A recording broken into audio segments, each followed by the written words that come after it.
20 Juli itu Pak Diribon yang bujuk mereka, dan tampilnya pun tidak seperti biasa.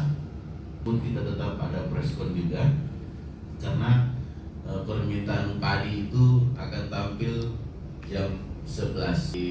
Takutnya jangan sampai, kan biasanya di Makassar kalau artis di klub itu kan tampilnya jam 12 paling cepat, paling telat jam 11 malam. Jadi nanti di tiketnya kita pun juga kita akan pasang bahwa padi akan tampil di jam 23.00.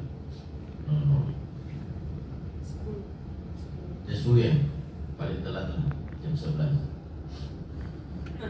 Biasa kan orang Indonesia begitu. Oke, ada pertanyaan? Rekan? Tadi kan udah dijelasin. Untuk tiket presale itu 125, itu kita hanya cetak 200. Untuk on the spot-nya itu 100.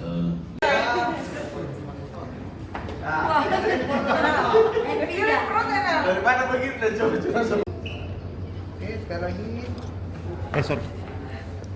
1, 2, lagi.